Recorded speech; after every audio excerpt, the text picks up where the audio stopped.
काफ़ी मात्रा में आपको दिख नहीं होंगी, लेकिन युवा है। और युवा नागपुर में बैठना और युवाओं ने विचार करना, युवा ने एक संगोष्ठी करना, ये भी अपने आप में एक बड़ी उपलब्धि है। उसमें मुझे 4-5 दिन पहले आयोजक की तरफ से बोला गया कि आपको ओबीसी युवाओं के बारे में बोलना है। तो हम लोग काफ़ी पिछले 5-6 सालों से युवाओं में काम कर रहे हैं और युवाओं में जा रहे हैं।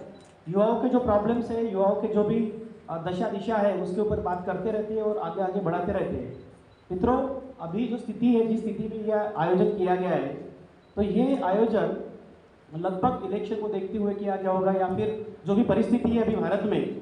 लेकिन ये परिस्थिति एक दिन में बनी नहीं है। ये परिस्थिति हजारों सालों से, बघीराजा के समय से अभी तक के, ये परिस्थिति वैसे की वैसी ही है। बहुत महापुरुष आ गए अपने बीच में। महात्मा फुले आए, महात्मा फुले के सामने आदि शिवाजी महाराज होंगे, उसके बाद में शाहू महाराज थे, बाबा साहब आम्बेडकर रहे। लेकिन ये परिस्थिति जो है थोड़ी बदलती है और आगे जाके ये परिस्थिति वैसे की वैसे की हो जाती है। इसका विचार हम युवाओं ने करना चाहिए, क्योंकि युवा, आज का विद्यार्थी कल का युवा और फिर कल नागरिक बन के आगे जाता है। तो ये परिस्थिति इसलिए आती है कि रेट्रोस्पेक्ट जो है, रेट्रोस्पेक्ट हम कर नहीं पाते। हम आगे आगे बढ़ते जाते हैं और पुरानी बातें भूलते हुए आगे बढ़ते हैं।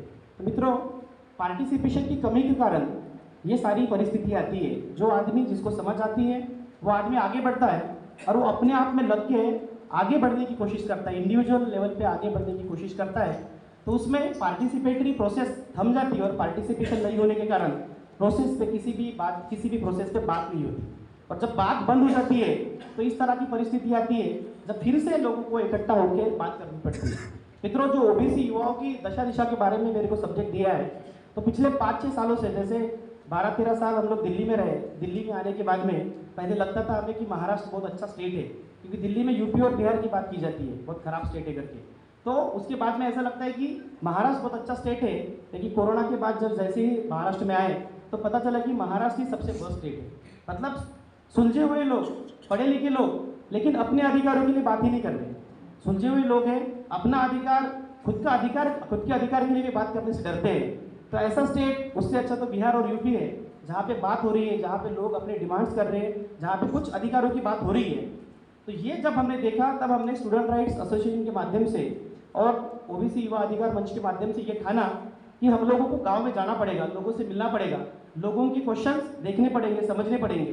तो पिछले 5 सालों में कई हमने यात्राएं निकाली, कई लोगों के पास में गए। हमें पता चला कि जो प्रश्न, जो क्वेश्चन हम लोग यहाँ डिस्कस करते हैं, वो उनको पता ही नहीं है। वो उन्हीं के क्वेश्चन है, डिस्कस हम नागपुर में करते हैं, लेकिन उनको पता ही नहीं। एक तो ये पता नहीं कि हम लोग डिस्कस करते हैं, और ये भी पता नहीं कि उनके क्या प्रश्न हैं। तो ये दोनों में इतना बड़ा गैप हो गया है कि दिन ब दिन इस तरह की जो भी सरकार अभी आ रही है, उसका वो फायदा उठाते हैं। तो सबसे पहले तो कोऑर्डिनेशन की कमी के कारण, तो जैसे मैं पब्लिक एडमिनिस्ट्रेशन का स्टूडेंट हूँ, तो हमें पढ़ाया गया है कि कोई भी संगठन हो, ऑर्गेनाइजेशन हो, तो ऑर्गेनाइजेशन में 3 चीज़ें जरूरी होती है। एक तो विलिंगनेस होता है, तो अपने लोगों में विलिंगनेस बहुत है, बहुत विलिंगली काम करते हैं। कोई भी काम हो, कोई भी फंक्शन हो, उसमें विलिंगली काम करते हैं। दूसरा एक कोऑर्डिनेशन होता है, तो कोऑर्डिनेशन भी बनाने की कोशिश करते हैं, बीच बीच में टूटता है, बीच में और कोऑर्डिनेशन बनाते हैं। जैसे अभी ये 80 संगठनों का फेडरेशन बना है। एक तीसरी, एक बहुत महत्वपूर्ण चीज होती है संगठन के लिए, ऑर्गेनाइजेशन के लिए, वो होता है पर्पज। क्या सभी जो 80 संगठन जो हमारे हैं, जो इसमें फेडरेशन में आए हुए हैं, क्या सभी का पर्पज एक है क्या? अगर सबका पर्पज एक है तो वो ऑर्गेनाइजेशन आगे बढ़ेगा, संगठन आगे बढ़ेगा। अगर सभी के अलग अलग पर्पज होंगे, तो जिस किसी एक संगठन का पर्पज एक ही है, जो कि एक बहुत विशाल संगठन है, जो कि अदृश्य शक्ति भी जिसको बोलते हैं, बहुत बड़ा विशालता से काम कर रहा है, क्या उससे हम लड़ सकते हैं क्या? जब तक कि हमारा पर्पज एक ना हो। जब हमारा पर्पज एक हो जाएगा तो अपने आप लोग आते जाएंगे और संगठन में जुड़ते जाएंगे। तो हमें सबसे पहले तो ये क्लियर करना पड़ेगा कि हम यहाँ पे किस लिए, क्यों आए हैं और किसके लिए आए हैं। जिसके लिए आए हैं वो बिल्कुल अछूता है, वो बिल्कुल बाहर है। और हम किस लिए आए, ये भी हमारे ऊपर प्रश्न आते हैं कि हम यहाँ किस लिए आए। हम क्या नागपुर के इलेक्शन के लिए आए हैं कि हम पूरा देश का इलेक्शन बदलाना चाहते हैं? तो ये क्लैरिटी हर एक के मन में आई तो आगे का रास्ता और क्लियर होगा। हम लोग भी अभी कल परसों ही राहुल गांधी जी से मिले, महाराष्ट्र से एक डेलीगेशन हमारा गया। हमने वही बात उनको बताई। हमको बात बताने के लिए 11 तारीख को हमें पता चला, 12 को हम पहुंचे, 600-700 किलोमीटर हम लोग गए वहाँ पे। यही बात बताई कि राहुल गांधी जी, आप जो भी बात कर रहे हो ओबीसी के लिए, माइनॉरिटीज के लिए, एससीज के लिए, एसटीज के लिए, महिला के लिए, क्या वो बात वहाँ तक की पहुँच रही क्या? हम लोगों ने राहुल गांधी के सामने कंप्लेंट करी कि आप जो भी बोल रहे हो वो बात गाँव तक के नहीं पहुँच रही है, इसके लिए कुछ करो। अदरवाइज ये जो भी खेल जो भी चल रहा है, जो यात्रा चल रही है, इसका कोई उपयोग नहीं होगा।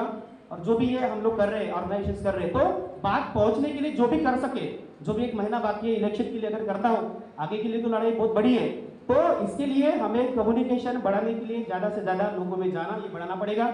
उसके माध्यम अच्छे करने पड़ेंगे। मित्रों, ओबीसी की हालत बहुत ज़्यादा खराब है, मतलब शेड्यूल कास्ट और शेड्यूल ट्राइब से भी खराब है, क्योंकि ये ऐसा समाज है जो एक तरह से नोटिफाइड नहीं है, एक तरह से कॉन्स्टिट्यूशनली बाउंड नहीं है। इसके लिए कोई अलग से फंड नहीं होता, ना इसके लिए अलग से कोई कुछ खास सहूलियतें दी जाती है। मित्रों, जब हमने देखा, जो राहुल गांधी अभी बात कर रहे हैं कि ओबीसी के प्रोफेसर्स नहीं है, जो अभी साहब बताएंगे कि इनको भी कॉलेज से निकाला गया, डीयू से निकाला गया, ओबीसी के आईएएस नहीं है, तो ये बातें बहुत चल रही है। जब आप पॉलिसी में नहीं होंगे, जो पॉलिसी बनती है, धोरण बनता है, पॉलिसी बनती है, उसमें नहीं होंगे तो आप कैसे डिमांड कर सकते हो कि हमारे लिए कुछ हो। एक तो तिजोरी हम भर रहे हैं, ओबीसी 52% महाराष्ट्र का, भारत का है, उसमें तिजोरी 52% भर रहा है, मतदान भी 52% दे रहा है, लेकिन उसको बजट मिल रहा है 0.83%। उसके ऊपर वो बात ही नहीं कर रहा है। मुझे क्या मिलना चाहिए इसके ऊपर बात इसलिए नहीं कर रहा है क्योंकि उसके मन में, जो भी हमारे लीडर्स है, इन लोगों ने मन में भिनाया है कि आपको कुछ नहीं मिलता, ये SC/ST के लिए है। तो ये बात हमें क्लियर करनी पड़ेगी युवाओं को भी कि हम तिजोरी भरते हैं, हमारा हक है, 50% से ऊपर हमारा हक है और हमें मिल सकता है। तो हम लोग यात्राओं के माध्यम से ये मोटिवेशन भी देते हैं, सरकार के साथ डायलॉग भी करते हैं, सेक्रेटरी मिनिस्टर के साथ बात भी करते हैं। ये ओबीसी युवा अधिकार मंच का यही काम है कि हमें मिल सकता है, ये हमारा हक है, हमारा अधिकार है, और हम ही देश चलाते हैं। जो भी कलेक्टर हो या पीएम की गाड़ी है, वो भी हमारे पैसे से चलती है। ये हम गांव के लोगों को समझाने की कोशिश कर रहे हैं। हम अभी 200 गांव में हम लोग जब लगभग गए, तो हमें और 10 साल हमारी कोशिश है कि और 10 साल हमें जाना पड़ेगा। तो मैं वो देखना चाहता हूँ दिन कि जिससे वो पार्टिसिपेटरी प्रोसेस में जो आदमी, जो लाभार्थी इन्वॉल्व होना चाहे, जो चाहता है, उसके पास में वो समझ हो। मतलब अभी ये हो गया है कि लाभार्थी जो गट है, लाभार्थी जो ग्रुप है, वो बिल्कुल प्रोसेस में नहीं है। वो लाभ ले रहा है, उसको 500 रुपए दे दो तो वो पैर पड़ रहा है, जो 500 रुपए मतदान के लिए उसको दे रहा है, उसके पैर पड़ रहा है। कोई 1000 रुपए दे दे तो वो भगवान है उसके लिए। तो ये बात हमें धीरे धीरे पहुंचानी है। तो हम ये कोशिश कर रहे हैं कि Mahatma Jyotiba Phule research and training institute है महाराष्ट्र में, ये नागपुर में, तो उसके माध्यम से भी वो संस्था बनाने के लिए भी हमारे संगठन ने काफी कुछ किया। हम चाहते हैं कि पॉलिसी मेकिंग में हम जाए। पॉलिसी मेकिंग में जो सेक्रेटरी के पद है वो हमें मिले, वो एक दिन में नहीं मिलेंगे, 30-30 साल लगेंगे उसके लिए। वो प्रोफेसर के पद है, जेएनयू हो गया, डीयू हो गया, या कोई भी यूनिवर्सिटी से बड़ी, उसमें हमारे लोग जाए, तो उसके लिए हम देख रहे हैं। और काफी संगठन हमारे साथ में जो जुड़े हुए हैं, वो कुछ लोगों को पीएचडी करने के लिए, पढ़ाने के लिए बाहर देश में भेज रहे हैं, और बाहर स्टेट में भी भेज रहे हैं, दिल्ली हो गया या फिर पंजाब या इधर उधर भेज रहे हैं। तो हमें वहां पे भी कम्युनिकेशन गैप है, दिख रहा है कि चलो हमारा फर्स्ट जनरेशन है, हमारा जा रहा है, बाहर पढ़ रहा है, लंदन स्कूल ऑफ इकोनॉमिक्स हो गया, दिल्ली स्कूल ऑफ इकोनॉमिक्स हो गया, लेकिन उसके बाद में वो वापस उस प्रवाह में आ रहा है क्या? उनको मैं क्वेश्चन करता हूँ, युवाओं को क्वेश्चन करता हूँ कि तुम जब दिल्ली स्कूल ऑफ इकोनॉमिक्स से पढ़ोगे या लंदन स्कूल ऑफ इकोनॉमिक्स से पढ़ोगे, नागपुर में रहोगे तो अपने बच्चों को कहाँ पे पढ़ाओगे? हमारी लड़ाई है कि ये नागपुर के महानगर पालिका के स्कूल बचने चाहिए। हम उन लड़कों को भी हेल्प कर रहे हैं, युवाओं को, कि वो दिल्ली जाए, फॉरेन जाए, फॉरेन जाके पढ़े, वहां से आने के बाद में वो प्राइवेट स्कूल में अपने लड़के को पढ़ाने वाला हो, जहाँ अच्छी पढ़ाई होती है। मतलब हमारी पूरी एनर्जी एक ऐसे आदमी को बनाने में जा रही है जो हमारे खिलाफ काम करने वाला है, जो अपनी बीवी को उस कॉन्वेंट का टीचर बनाएगा, जो बिल्कुल हमारे स्कूल बचने चाहिए, उसमें बिल्कुल प्रोसेस में नहीं है। तो हमें युवाओं ने ये जिम्मेदारी लेनी चाहिए कि हम अगर देश चलाते हैं, हमें अगर देश में अधिकार चाहिए, तो हमें उस प्रोसेस में भी इन्वॉल्व होना पड़ेगा। उन अधिकारी हो, मिनिस्टर्स हो, उनको क्वेश्चंस भी करने पड़ेंगे। तो उस तरह से अभी अम्बेडकरी समाज में एक अच्छी जागरूकता है कि पॉलिटिकली मोटिवेशन अच्छा है, वो बाहर आ रहे हैं, लेकिन ओबीसी में एक अलग तरह का डिमोरलाइजेशन है कि कुछ नहीं हो सकता। तो वो डिमोरलाइजेशन को निकालने के लिए भी हम मोटिवेट कर रहे हैं। वो उनको बिल्कुल क्विक रिजल्ट्स चाहिए, तो उनको ये भी समझाने की जरूरत है कि रिजल्ट जो है काफी दिनों से, हजारों सालों से हम पीछे हैं, इसलिए रिजल्ट भी जल्दी नहीं आएंगे। तो इसलिए कोशिश है पॉलिसी मेकिंग में हमारे लोग जाए, और उसी माध्यम से सरकार का ही पैसा, हम ये भी देख रहे हैं ओबीसी युवा अधिकार मंच के माध्यम से कि सरकार में जो पैसा है वो हमारा पैसा है, वही यूज होना चाहिए। कोई डोनेशन हो, कोई संस्था देगी, कोई CSR देगा उससे, क्योंकि हम देखते हैं कि कोई एक संगठन है 10-15 लड़कों को फॉरेन भेजता है। हमारे संगठन के माध्यम से जो भी काम किया है, तो उसमें ओबीसी के 10 लड़कों को फॉरेन में स्कॉलरशिप मिलती थी, तो हमने सीधी 50 करी, हमने फाइट करी, वो 50 करी, अभी इस साल 75 हो रही है, अगले साल वो 100 हो रही है।